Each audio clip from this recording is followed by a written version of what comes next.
Our next presenter is Dr. Ruteere. Dr. Ruteere, I think you don't have slides, but so we'll be able to see you as you speak. Dr. Ruteere is the director of the Center for Human Rights and Policy Studies in Nairobi, Kenya. He's a highly respected expert in matters of human rights, policing, and security, and has worked with various actors at national and international level, from research as well as working closely with government, civil society, and private sector. Welcome, Dr. Ruteere. Thank you very much, Vera, and good morning, good afternoon, good evening, wherever you might be. Thank you very much for the kind invitation to this conversation. My work, as has been pointed out, is it really largely focuses on questions of violence and security, conflict and policing from a justice perspective. And at the moment, principally through the Center for Human Rights and Policy Studies, which is a think tank based in Nairobi.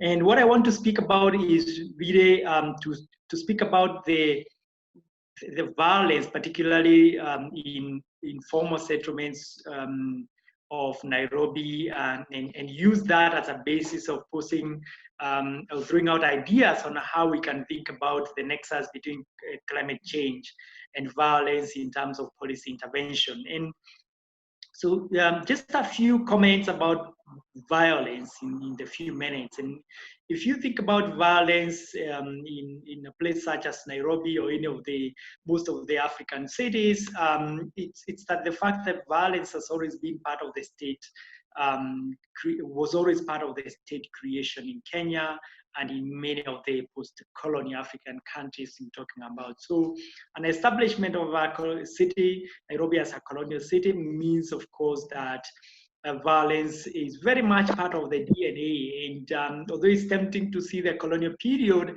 as way far back and forgotten, we need to remember the ones of the American writer William Faulkner, that the past is actually not dead, actually, and it's not even past.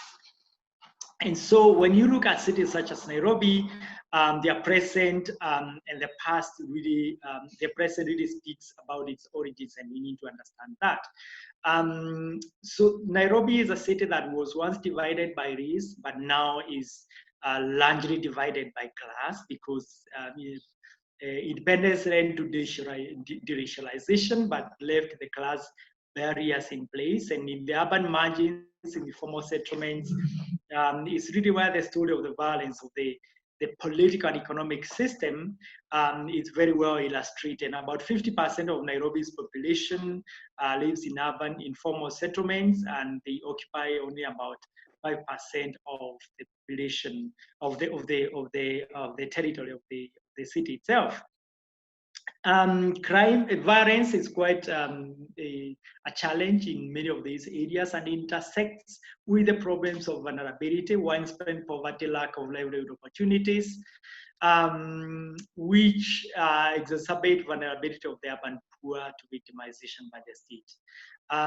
Precariousness is what defines many of these places. There's flooding and constant danger of falling victim to disease, crime, and elements of nature, and to the changes in climate as a consequence, and their consequences such as flooding. So almost every rainy season, for instance, in Nairobi, we read and hear about the deaths from flooding in these urban informal settlements.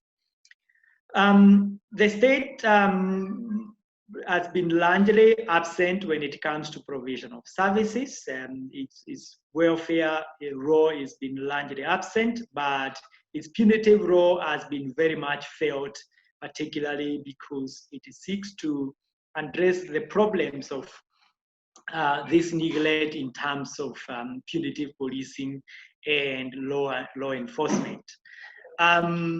And so therefore, if we are going to think about climate change and its linkage to violence and what could be done differently, I think it's important to pay attention to a number of points, and I'm just going to highlight about 3 of them. One is that when you look at most of the efforts to address the problems of violence and conflict in informal settlement, it's very clear there is there's a very clear pattern of policy incoherence in addressing the problems. So many actors doing so different things piecemeal putting body in to the problems without any comprehensive, coherent way of actually dealing with the problem in a holistic manner. The second point is that politics, they need to incorporate a political analysis in understanding the violence and also the problems of the effects of climate change in these places. Because very often the problem is seen as a problem of infrastructure, as a problem of design. But actually, when you look deeper, these are actually problems of political governance, problems that really speak to the heart of the political and economic system that works well with these forms of marginalization. And if we don't bring in this kind of political analysis to the violence and the problems of climate change, how they affect the people in this informal settlement, then we miss the bigger picture that is very important.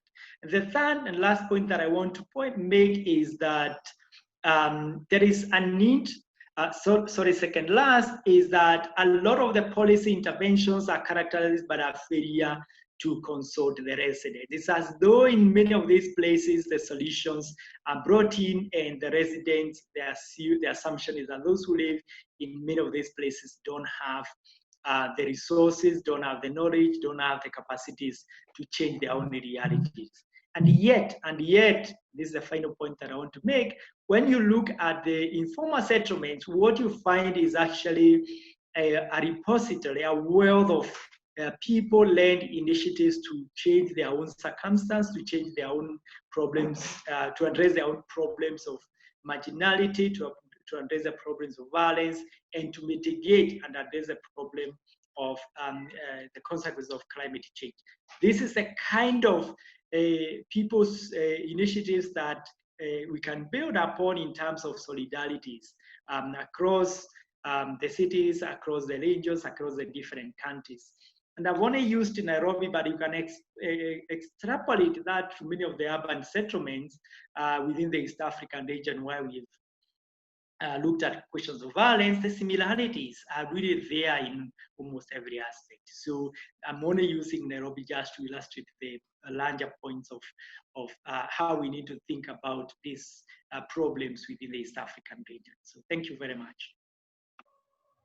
Thank you so much, Dr. Ruteere. I think that's a very rich summary of some of the issues that are faced in Nairobi, which is where I'm also based here. And I do like the issues that you've spoken about specifically with regards to not, the fact that current policy interventions are piecemeal, that they seem to exclude residents, and yet residents themselves have developed, really well-established people-led initiatives that can mitigate these types of issues that we are facing today. Thank you so much, Dr. Ruteere.